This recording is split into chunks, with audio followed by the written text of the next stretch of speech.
Welcome to T-SAT. This is Bhushan Govindula. ఈరోజు మనం ఆధునిక భారతదేశ చరిత్రలో భాగంగా మితవాదులు అంటున్నాం. సో ఈ మితవాదుల యొక్క పాత్ర ఏంటి? సాధారణంగా చరిత్రకారుల ప్రకారం గమనిస్తే ఒక బిపిన్ చంద్ర, సతీష్ చంద్ర లాంటి చరిత్రకారులను కనుక గమనించిన, వివిధ రకాల ఇతర చరిత్రకారులను గమనించిన, భారత జాతీయోద్యమము అనేది అందులో ఉపయోగించిన సంఘటనల వలన సిద్ధాంతాల ఆధారంగా దాన్ని 3 దశలుగా విభజించడం జరుగుతుంది. అందులో మొట్టమొదటి దశను మనము మితవాద దశ అంటున్నాం, రెండవ దశను మనము అతివాద దశ అంటున్నాం, మూడవ దశను మనము గాంధేయవాదంగా పిలవడం జరుగుతుంది. ఇక్కడ గమనిస్తే మరి ఈ మితవాదులు ఎవరు, ఏ విధమైన విధానాలను అనుసరించారు, ఆ విధానాల ద్వారా ఎలాంటి కార్యక్రమాలను రూపొందించడం జరుగుతుంది, ఆ కార్యక్రమాల ద్వారా ఎలాంటి ఒత్తిడిని తీసుకురావడం జరుగుతుంది, ఆ ఒత్తిడి ద్వారా ఎలాంటి ప్రజా చైతన్యం అనేది జరిగింది, ఆ చైతన్యం తదుపరి తరాలకి, తదుపరి సంవత్సరాలకి, తదుపరి రోజులలో ఏ విధమైన ప్రభావితాన్ని చూపించడం జరుగుతుంది. ఈ విషయం మీకు గాంధీ ఏరాలో కూడా కనబడడం జరుగుతుంది. చూడండి, ఎందుకంటే ఈ మితవాద యుగానికి నాయకుడిగా పిలువబడిన గోపాలకృష్ణ గోఖలే పిలుపు మేరకే సౌత్ ఆఫ్రికా నుండి గాంధీ రావడం జరుగుతుంది. గాంధీ విధానంలో అంతర్లీనంగా ఈ మితవాద సిద్ధాంతం కూడా కలిసి ఉండడం జరుగుతుంది. మరి అలాంటి మితవాదులు ఎవరు? వీరికి సంబంధించిన సమాచారాన్ని గమనిస్తే ఇక్కడ జాతీయోద్యమంలో 1885 నుండి 1905 మధ్య కాలాన్ని మనము మితవాద యుగంగా పిలుస్తున్నాం. అంటే ఇప్పుడు చూడండి, 1885 నుండి 1905 అనగానే మనకి 20 సంవత్సరాల కాలము అనేది రావడం జరుగుతుంది. సో మరి 20 సంవత్సరాల కాలము అంటే 2 దశాబ్దాల కాలము అనేది వస్తుంది, దశాబ్దాల కాలము అనేది వస్తుంది. మరి ఈ కాలంలో వీరు ఎంతటి ప్రభావితాన్ని చూపించడం జరుగుతుంది? ప్రభావితాన్ని చూపించలేదు కాబట్టే అతివాదం అనేది వచ్చింది. కాబట్టి క్లియర్గా గమనించాలి. మరి వీరి ప్రధాన సిద్ధాంతాలు ఏంటి? మరి ఈ 2 దశాబ్దాల కాలంలో వీరు ఏ సిద్ధాంతాలను అనుసరించారు, ఏ సిద్ధాంతాల ఆధారితంగా కార్యక్రమాలను రూపొందించారు, ఎలాంటి కార్యక్రమాలను రూపొందించారు, నిరసనను రూపొందించారు. అదే క్రమంగా వీరి కాలంలో సృష్టించబడిన అతిపెద్ద కార్యక్రమమే వందే మాతర ఉద్యమం అవుతుంది. ప్రారంభించింది మితవాదులైనప్పటికీ దాన్ని ఉధృతం చేసింది మాత్రం అతివాద వర్గం అవుతుంది. బాగా గమనించాలి. ఇక్కడ ప్రధాన సిద్ధాంతాలలో మొదటి సిద్ధాంతం ఏమవుతుంది? ప్రార్థన అంటున్నాము. రెండవ సిద్ధాంతం ఏమంటుంది? అభ్యర్థన అంటున్నాము. మూడో సిద్ధాంతం ఏమవుతుంది? నిరసన అంటున్నాము. ప్రేయర్, పిటిషన్, ప్రొటెస్ట్ అంటున్నాం, నిరసన అంటున్నాం. సో ఇలాంటి ఈ 3 ప్రధాన సిద్ధాంతాలని ఉపయోగిస్తూ, అంటే వీటితో పాటు మిగిలిన లేవా అంటే ఉన్నాయి, కానీ ఇవి ప్రధానంగా మనకు వాళ్ళు ఏ కార్యక్రమాన్ని రూపొందించినా ఈ 3 అంశాలు ప్రధానంగా కనబడడం జరుగుతుంది.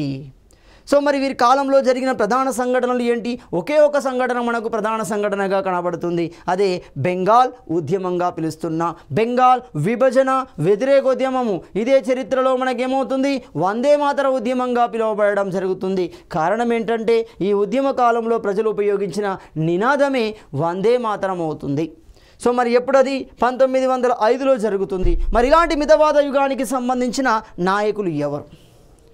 సో ఈ 2 దశాబ్దాల కాలంలో, ఈ 20 సంవత్సరాల కాలంలో ఎలాంటి నాయకులు ఈ మితవాద సిద్ధాంతాన్ని అనుసరించారు, ప్రజా చైతన్యానికి కారణం కావడం జరుగుతుంది? అందులో గమనిస్తే మొదటి వ్యక్తి సురేంద్రనాథ్ బెనర్జీ అంటాం. చాలా చాలా కీలకమైన వ్యక్తి. భారత జాతీయ కాంగ్రెస్ ఏర్పడకముందే అలాంటి ఒక ఉన్నత స్థాయి సంస్థను ఏర్పాటు చేశాడు. అతడే ఇండియన్ అసోసియేషన్ను ఏర్పాటు చేస్తాడు. దాన్నే కోల్కతా ఇండియన్ అసోసియేషన్ అంటున్నాము. సురేంద్రనాథ్ బెనర్జీ ఆనంద్ మోహన్ బోస్లతో కలిసి ఏర్పాటు చేయబడుతుంది. మొదటి ఐసీఎస్ ఆఫీసర్గా ఉన్నాడు కూడా. రెండో వ్యక్తి గమనిస్తే దాదాభాయ్ నౌరోజీ అంటున్నాం. దాదాభాయ్ నౌరోజీ భారతదేశ కేంద్రంగా పేదరికాన్ని, భారతదేశ కేంద్రంగా జనాభాని, భారతదేశ కేంద్రంగా జాతీయ ఆదాయాన్ని, భారతదేశ కేంద్రంగా తలసరి ఆదాయాలను లెక్కించడంలో మొదటి భారతీయుడిగా మనకు కనబడడం జరుగుతుంది. భారతదేశ కురువృద్ధుడుగా పిలువబడుతున్నాడు. అదే సురేంద్రనాథ్ బెనర్జీని గమనిస్తే సిల్వర్ టంగ్ ఆరేటర్గా పిలువబడడం జరుగుతుంది. మూడో వ్యక్తి ఫిరోజ్ షా మెహతా. ఈ ఫిరోజ్ షా మెహతా పైనే చెప్పులు విసిరే సంఘటన ద్వారానే అతి మితవాదుల మధ్య వర్గీకరణ అనేది జరుగుతుంది. దాన్ని మనము సూరత్ చీలిక అంటున్నాం. ఆ సూరత్ చీలిక రావడానికి ప్రధాన కారణం తిలక్ వర్గీయులలో ఎవరో ఒకరు, అది వర్గమా సంబంధం లేకుండా ఆ జనసందోహంలో వ్యక్తులు చెప్పులు విసరడంతో ఆ చెప్పు ఎవరికి? ఫిరోజ్ షా మెహతాకు జరుగుతుంది.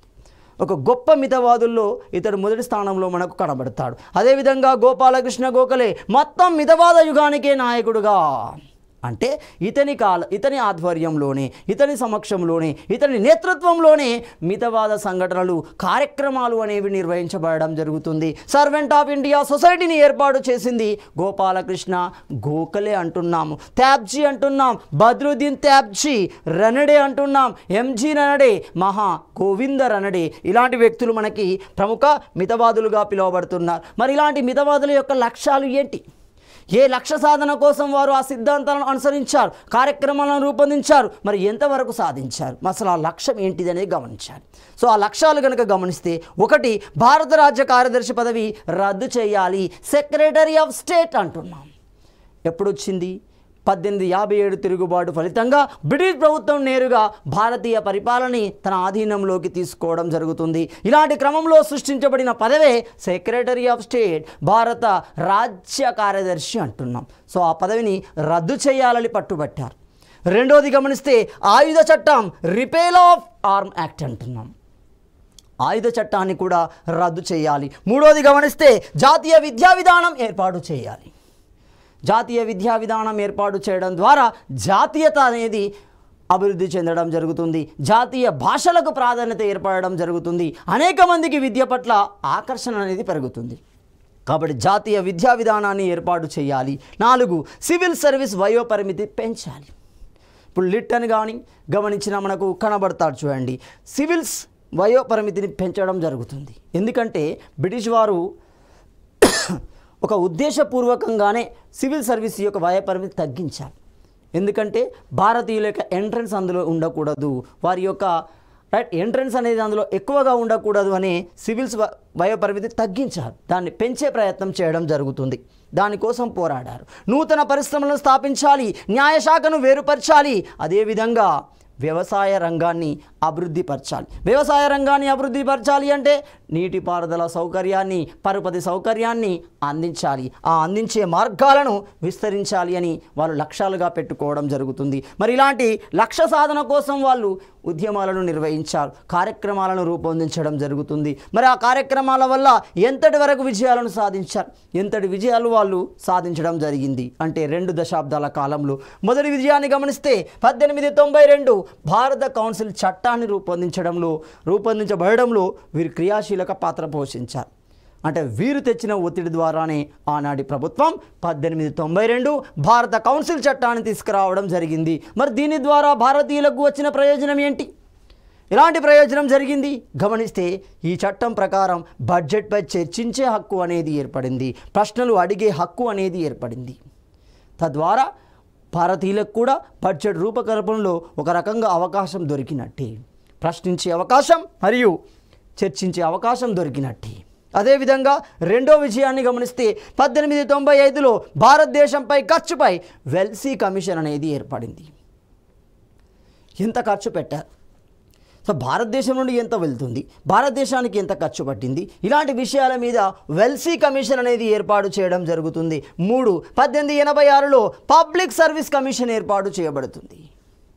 సో ఇలాంటి విజయాలని మితవాదులు సాధించడం జరుగుతుంది. మరి ఈ విజయాలను మనం చెప్పుకోదగిన విజయాలుగానే మనం భావించవచ్చా?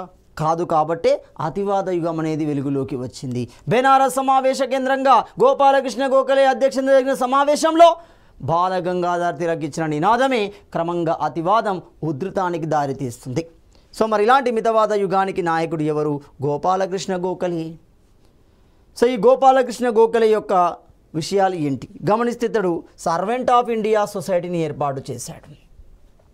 So servant of India society ఎక్కడ ఏర్పాటు చేయబడింది, ఎప్పుడు ఏర్పాటు చేయబడింది గమనిస్తే 1905 జూన్లో ఏర్పాటు చేయబడింది పూనా కేంద్రంగా. ఈ సర్వెంట్ ఆఫ్ ఇండియా సొసైటీలోనే 1915 జనవరిలో వచ్చిన గాంధీజీ ఇందులో సాధారణ సభ్యుడిగా జాయిన్ కావడం జరుగుతుంది. భారతీయ పరిస్థితుల మీద అవగాహన పెంచుకోవడం జరిగింది. సో క్లియర్గా గమనించాలి. అంటే సర్వెంట్ ఆఫ్ ఇండియా సొసైటీలో ఒక సభ్యుడిగా కూడా గాంధీజీ పనిచేశాడు. అంతేకాకుండా ఇతన్ని అంటే గోపాలకృష్ణ గోఖలేని గాంధీ రాజకీయ గురువుగా పిలవడం జరుగుతుంది. ప్రతి సందర్భంలో గాంధీ ప్రకటించాడు రాజకీయ గురువుగా. అదేవిధంగా సుభాష్ చంద్రబోస్ యొక్క రాజకీయ గురువు ఎవరవుతున్నారు? చిత్తరంజన్ దాస్ అవుతున్నాడు. ఇక్కడ క్లియర్ గమనిస్తే మరి ఇలాంటి గోపాలకృష్ణ గోఖలే యొక్క పత్రికలు కనుక గమనిస్తే ఎడిటర్గా పనిచేశాడు, స్వయంగా పత్రికను కూడా ఏర్పాటు చేయడం జరుగుతుంది. జ్ఞానప్రకాష్ పత్రికను స్థాపించాడు, సుధాకరన్ పత్రికకి ఎడిటర్గా కూడా పనిచేయడం జరిగింది.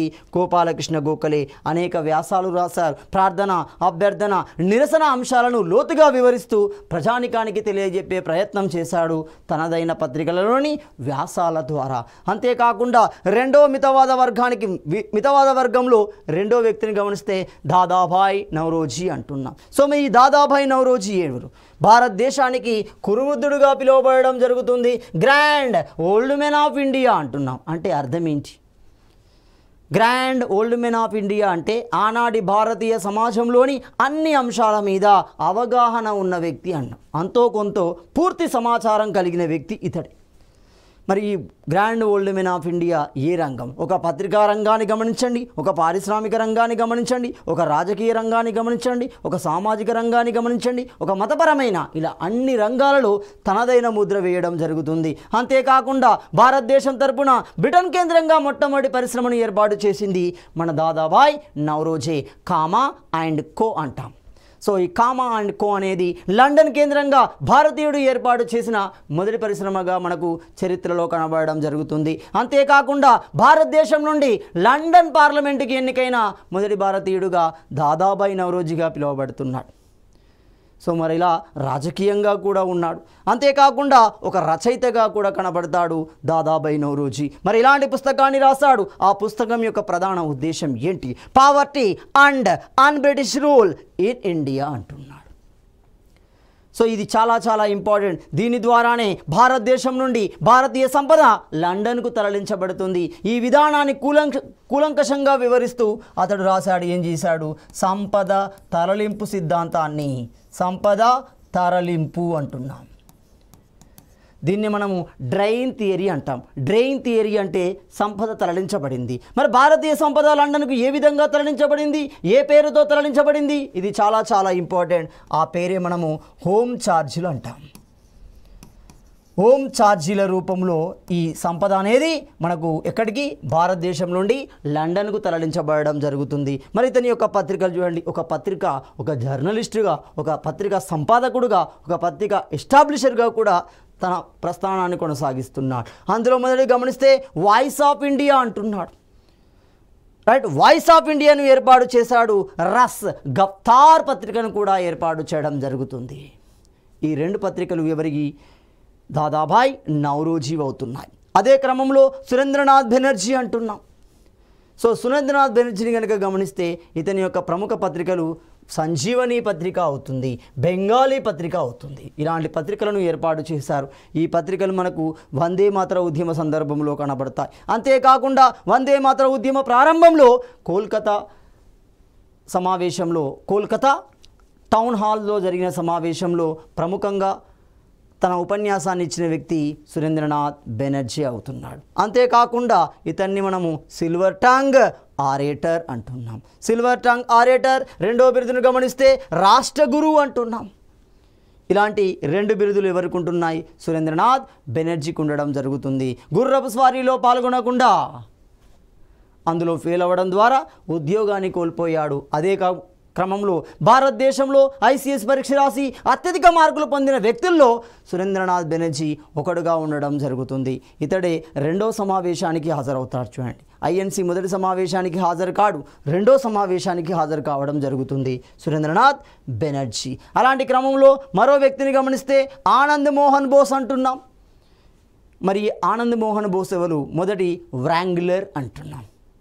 ఆక్స్ఫర్డ్ నుండి వ్రాంగ్లర్ అంటున్నాం.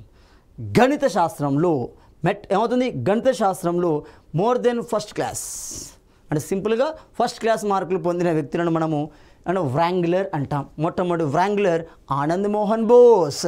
ఇతడు హంటర్ విద్యా కమిషన్లో ప్రధాన సభ్యుడిగా కనబడడం జరుగుతుంది.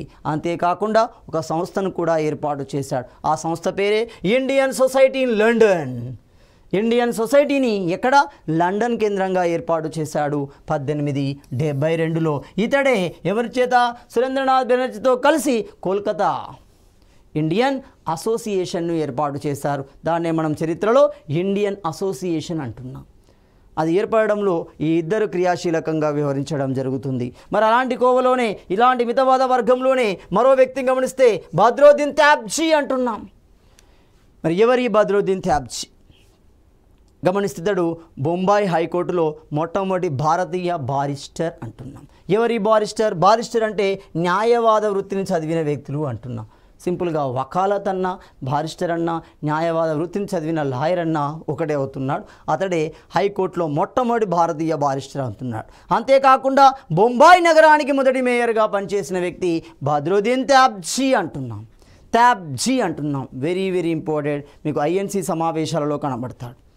బద్రుద్దీన్ త్యాబ్జీ ఐఎన్సీకి అధ్యక్షత వహించిన మొట్టమొదటి ముస్లిం అవుతున్నాడు. బాంబే అసోసియేషన్ ఏర్పడడంలో రైట్ అందులో క్రియాశీలకంగా కనబడతాడు మనకు బద్రుద్దీన్ త్యాబ్జీ అన్నాం.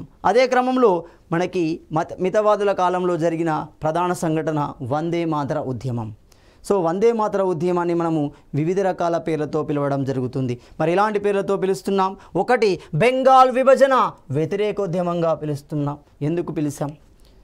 బెంగాల్ని పరిపాలనా సౌలభ్యం కోసం విభజిస్తున్నట్లు ప్రకటించాడు. తద్వారా బలమైన 2 వర్గాలను విభజించే ప్రయత్నం చేయడం జరుగుతుంది.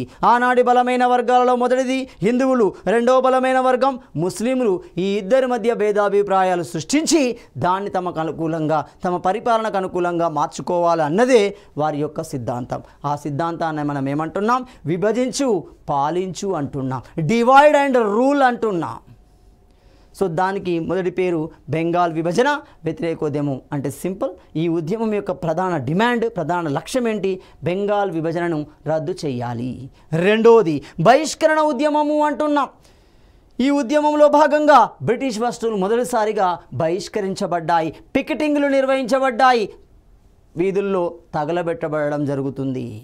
మాంచెస్టర్ వస్త్రాలను తగలబెట్టండి, లివర్పూల్ ఉప్పును తిరస్కరించండి. ఇలాంటి నినాదాలు మనకు ఈ సందర్భంలోనే రావడం జరుగుతుంది. అంతేకాకుండా 1905 నాటికి బెంగాల్ యొక్క జనాభా ఎంత? దాదాపుగా 78.5 మిలియన్లు అంటున్నాం. దాదాపు 8 కోట్ల జనాభా. మరి 8 కోట్ల జనాభా ఒకే కేంద్రంగా పరిపాలించడం సాధ్యం కాదు అని ప్రజలకు చెప్తున్నారు. కానీ అంతర్గత కోణం వేరే, బహిర్గత కోణం మాత్రమే. పరిపాలనా సౌలభ్యం కోసం ఇంతటి జనాభా కలిగిన భౌగోళాన్ని 2 ప్రాంతాలుగా విభజిస్తున్నాము అని చెప్పారు.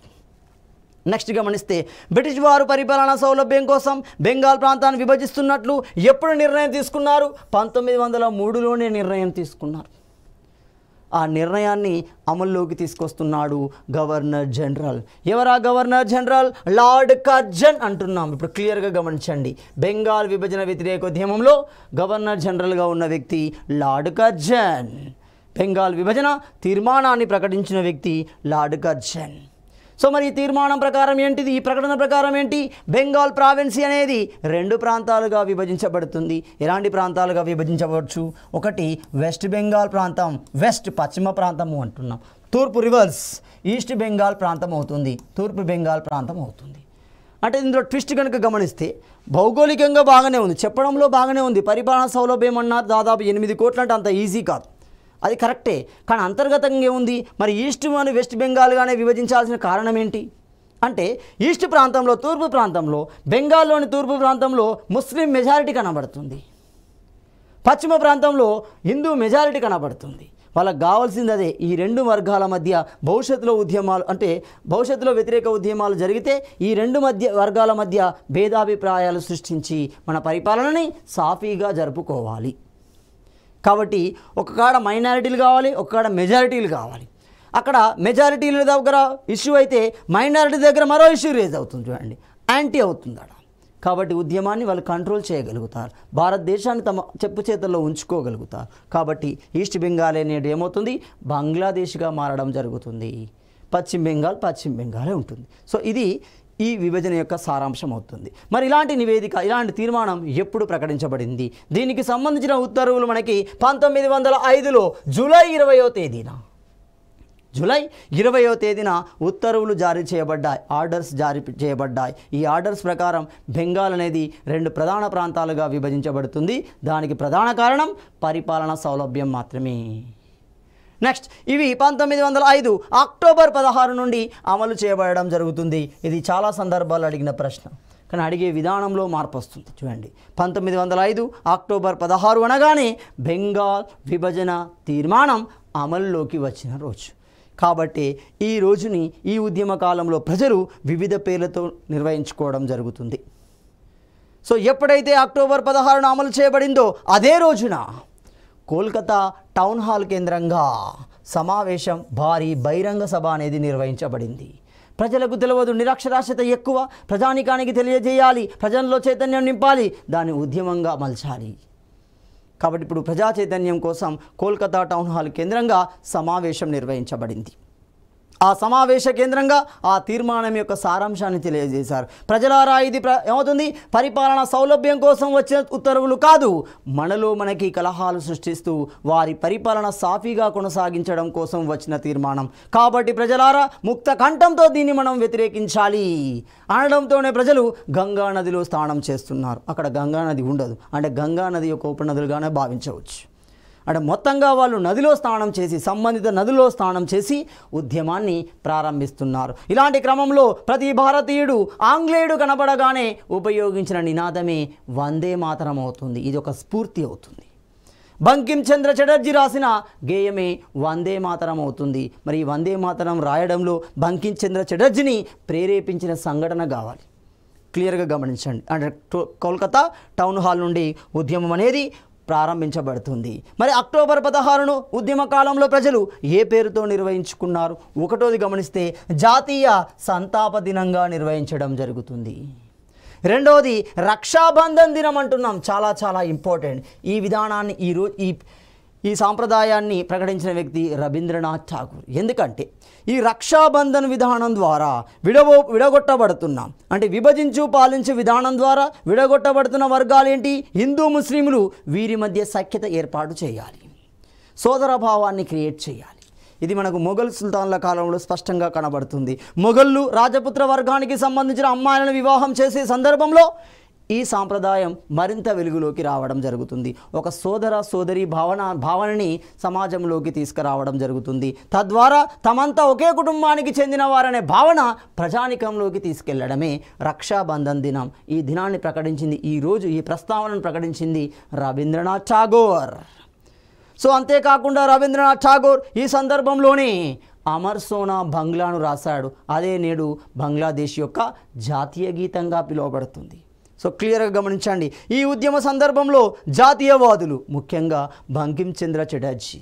సో బంకిం చంద్ర చటర్జీ రాసిన మదర్ల్యాండ్, ఆనంద్ మఠ్లోని మదర్ల్యాండ్లోని వందే మాతర గేయాన్ని వాళ్ళు నినాదంగా ఉపయోగించడం జరుగుతుంది.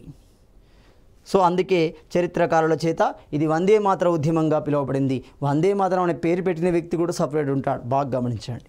సో సురేంద్రనాథ్ బెనర్జీ, కృష్ణకుమార్, పృథ్వీష్ చంద్ర రాయ్ వీళ్ళు చాలా క్రియాశీలక సభ్యులు. ప్రజానికంలో చైతన్యాన్ని నింపిన వ్యక్తుల్లో వీళ్ళు ముఖ్యంగా కనబడతారు. సురేంద్రనాథ్ బెనర్జీ, కృష్ణకుమార్, పృథ్వీష్ చంద్ర రాయలు విమర్శనా వ్యాసాలు రాయడం జరుగుతుంది. దేన్ని విమర్శిస్తూ?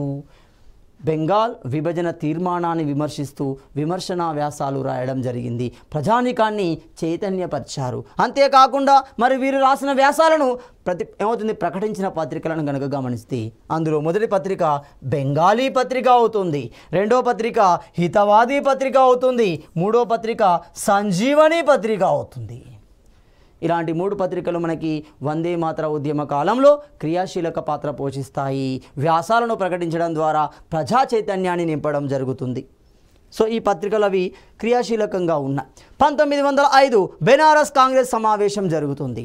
బెనారస్ అంటే నేటి కాశీ, నేటి వారణాసి అంటున్నాం. ఈ 3 పేర్లు అవి. బెనారస్ అన్న, వారణాసి అన్న, కాశీ అన్న అది. క్లియర్గా 1905లో ఐఎన్సీ సమావేశం అనేది బెనారస్ కేంద్రంగా నిర్వహించబడుతుంది. మరి ఈ సమావేశానికి అధ్యక్షుడు అక్కడ గమనిస్తే ఎవరున్నారు? గోపాలకృష్ణ గోఖలే ఉన్నాడు. మరి ఈ సమావేశంలో జరిగిన సంఘటన ఫలితమే మనకు భవిష్యత్తులో అతివాద యుగం అనేది ప్రారంభం కావడం జరుగుతుంది. అతివాద యుగం అనేది ఉచ్చస్థితిలోకి రావడం జరుగుతుంది. మరి ఈ సందర్భంలో బాలగంగాధర్ తిలక్ స్వదేశీ అంశానికి ప్రాధాన్యత ఇవ్వాలని పేర్కొన్నాడు. స్వదేశీ అంశానికి ప్రాధాన్యత ఇవ్వడము అంటే ఇండిజీనియస్కు ప్రాధాన్యత ఇవ్వడం, అంటే ఇండిజీనియస్ పరిశ్రమలకు కానీ విద్యా వ్యవస్థకు కానీ విధానాలకు కానీ సపోర్ట్ ఇవ్వడం ద్వారా వారికి ఉపాధి జరుగుతుంది. తద్వారా వాళ్ళలో జాతీయ ఐక్యత అనేది క్రియేట్ అవుతుంది. అది అవసరం.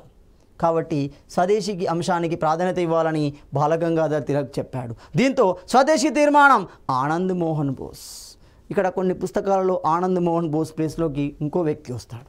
క్లియర్గా గమనిస్తే మనకి స్వదేశీ తీర్మానం ఆనంద్ మోహన్ బోస్ చేత ఇక్కడ ప్రవేశపెట్టడం జరుగుతుంది.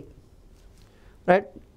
కొన్ని పుస్తకాల్లో మనకు ఆనందాచార్య అని కనబడతాడు, కానీ ఆనంద్ మోహన్ బోసే దాన్ని ప్రవేశపెట్టడం జరుగుతుంది. సో స్వదేశీ తీర్మానంలో భాగంగా మహారాష్ట్ర కేంద్రంగా స్వదేశీ ఉద్యమం అనేది ప్రారంభమవుతుంది. సో ఈ స్వదేశీ ఉద్యమం అనేది క్రమంగా రూపుదిద్దుకుంది. స్వదేశీ ఉద్యమం యొక్క మూలం ఏంటిది అంటే స్వదేశీయతని, ఇండిజీనియస్ని ప్రమోట్ చేయాలి. అది విద్యాపరంగా కానీ, పరిశ్రమ పరంగా కానీ, ఉపాధి పరంగా కానీ, విధానాల పరంగా కానీ ఏ రకంగా అయినా అదే ఉండాలి. సో అలాంటి స్వదేశీ ఉద్యమాన్ని అతివాదులు క్రమంగా వ్యాప్తి చేసే క్రమంలో ఉన్నారు. ఒక లాల్, ఒక బాల్, ఒక పాల్, ఒక ఘోష్, ఒక సింగ్, ఇలాంటి 5 ప్రధాన వర్గాలు, ప్రధాన వ్యక్తులు కనబడతారు. ఒక లాలా లజపతి రాయ్, బాలగంగాధర్ తిలక్, బిపిన్ చంద్రపాల్, అజిత్ సింగ్, అరబిందో ఘోష్. వీళ్ళు ఏం చేశారు? స్వదేశీ భావజాలాన్ని జాతీయ వ్యాప్తం చేసే క్రమంలో ఒక్కొక్క ప్రాంతానికి నాయకత్వం వహిస్తూ ఆ భావజాలాన్ని వ్యాప్తి చేయడం జరుగుతుంది. 1906లో జాతీయ విద్యా మండలి ఏర్పాటు చేయబడింది. స్వదేశీ విద్యా అన్నాం చూడండి. సో కాబట్టి జాతీయ విద్యా మండలి ఎవరి ఆధ్వర్యంలో? అరబిందో ఘోష్ అధ్యక్షతన ఏర్పాటు చేయబడడం జరిగింది. 1906 ఆగస్టు 15న అరబిందో ప్రిన్సిపల్గా బెంగాల్ జాతీయ కళాశాల అనేది రూపుదిద్దుకోవడం జరిగింది. బెంగాల్ జాతీయ కళాశాల 1909 సందర్భంలోనే మచిలీపట్నం కేంద్రంగా జాతీయ కళాశాల. మనకు బిపిన్ చంద్రపాల్ ఆంధ్ర కేంద్రంగా వెళ్తాడు. స్వదేశీ తీర్మానాన్ని, స్వదేశీ భావజాలాన్ని వ్యాప్తి చేసే క్రమంలో ఉన్నాడు. అనేక సమావేశాలు నిర్వహిస్తాడు.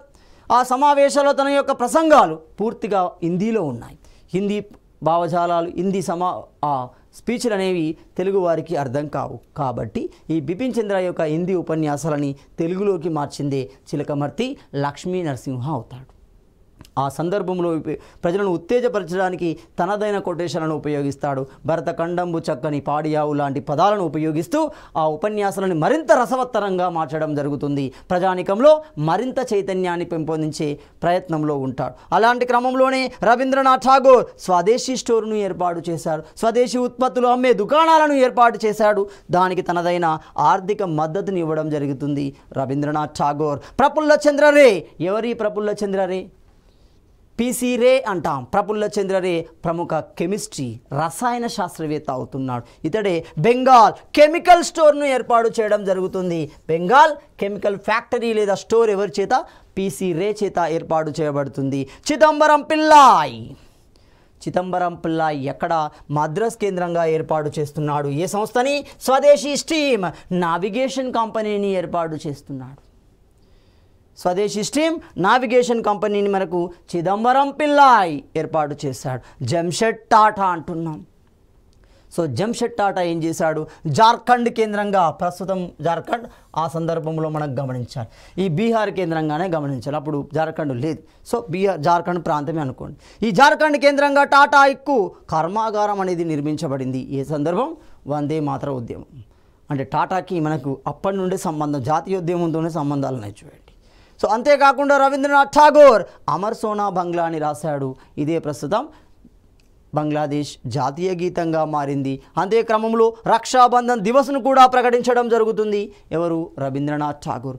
ఈ సందర్భంలో ఆంధ్ర ప్రాంతానికి స్వదేశీ ఉద్యమాన్ని వ్యాప్తి చేసిన సమయంలో బిపిన్ చంద్ర ఉపన్యాసాలని చిలకమర్తి తెలుగులోకి అనువదిస్తున్నాడు. క్రమంగా స్వదేశీ ఉద్యమం దేశవ్యాప్తం అవుతుంది. మరి ఎక్కడ, ఎవరి చేత, ఎవరి నేతృత్వంలో స్వదేశీ ఉద్యమం అనేది వ్యాప్తి చెందడం జరిగింది గమనిస్తే, ఒకరు అజిత్ సింగ్, 2 లజపతి రాయ్. లజపతి రాయ్ యొక్క శిష్యుడే అజిత్ సింగ్ కనబడతాడు చూడండి. ఈ లజపతి రాయ్ పంజాబ్ కేంద్రంగా స్వదేశీ ఉద్యమం, దాని భావజాలాన్ని వ్యాప్తి చెందించే ప్రయత్నం చేయడం జరిగింది. సయ్యద్ హైదర్ రాజా హైదర్ రజా ఎక్కడ ఢిల్లీ కేంద్రంగా స్వదేశీ ఉద్యమ భావజాలాలని వ్యాప్తి చేశాడు, ప్రజానికాన్ని చైతన్యపరచడం జరుగుతుంది. చిదంబరం పిల్లాయ్ మద్రాస్ కేంద్రంగా ఉద్యమ భావజాలాలని వ్యాప్తి చేయడం జరుగుతుంది. తిలక్ పశ్చిమ భారతమైన పూనా కేంద్రంగా స్వదేశీ ఉద్యమాన్ని వ్యాప్తి చేశాడు. బిపిన్ చంద్రపాల్ ఆంధ్ర మరియు హైదరాబాద్ కేంద్రంగా స్వదేశీ ఉద్యమాన్ని వ్యాప్తి చేయడం జరిగింది. ప్రజలలో చైతన్యం పెంచి వారిని ఉద్యమంలోకి తీసుకురాగలిగారు. సో ఈ ఉద్యమ కాలంలోనే బ్రిటిష్ వారు అందించిన సహకారంతో ముస్లింలు హిందువుల నుండి పడే ప్రయత్నం చేశారు. బ్రిటిష్ వారు ఏ విధమైన భేదాభిప్రాయాలు సృష్టించారు? భారత జాతీయ కాంగ్రెస్ హిందువులతో మాత్రమే కూడుకుని ఉంది, ముస్లింలకు అందులో ప్రాధాన్యత లేదు అని చెప్పారు. దీంతో ఆగా ఖాన్, సలీముల్లా ఖాన్ ఆధ్వర్యంలో 1906 డిసెంబర్ 31న ఢాకా కేంద్రంగా ముస్లిం లీగ్ అనేది ఏర్పాటు చేయబడుతుంది. ఈ ఉద్యమ కాలంలో బాలగంగాధర్ తిలక్ రాజదోహం కేసు ద్వారా 6 సంవత్సరాలు శిక్షించబడతాడు. బర్మాలోని రంగూన్ జైలుకు పంపించబడడం జరుగుతుంది. 1908 నుండి 1914 ద్వారా వరకు అతడు ఎందులో జైల్లోనే మగ్గడం జరుగుతుంది. ఈ సందర్భంలోనే రాసిన పుస్తకం గీతా రహస్యం అవుతుంది. అంతేకాకుండా 1911 డిసెంబర్లో లార్డ్ హార్డింగ్ II ఉద్యమాన్ని ఆపుటకు 2 ప్రకటనలు జారీ చేస్తారు. అందులో మొట్టమొదటి ప్రకటన గమనిస్తే బెంగాల్ విభజన రద్దు చేస్తున్నట్లుగా, రాజధానిని ఎక్కడి నుండి కోల్కతా నుండి ఢిల్లీకి మారుస్తున్నట్టుగా ప్రకటన చేయడం జరుగుతుంది. మరి ఇలాంటి క్రమంలో ఉద్యమంలో పాలు పంచుకోవడానికి, ప్రజానికాన్ని ఉద్యమంలోకి తీసుకురావడానికి కార్యకర్త సంఘాలు ఏర్పాటు చేయబడ్డాయి. వాటిని మనం సమితిలు అంటున్నాం. మరి ఇలాంటి సమితులలో అశ్విని కుమార్ దత్ బారిసోల్ కేంద్రంగా స్వదేశీ బోధనా సమితిని ఏర్పాటు చేశాడు. ఇతడే ఈ ఉద్యమానికి వందే మాతరం అనే పేరు పెట్టడం జరుగుతుంది. ఇలా వందే మాతర ఉద్యమం భారత జాతీయోద్యమంలో మితవాద నాయకత్వంలో ప్రారంభమై క్రమంగా స్వదేశీ ఉద్యమంలో అది ఉధృత రూపాన్ని సంతరించుకోవడం జరుగుతుంది. సో తదుపరి అంశాన్ని మనం తదుపరి వీడియోలో చర్చించుకుందాం.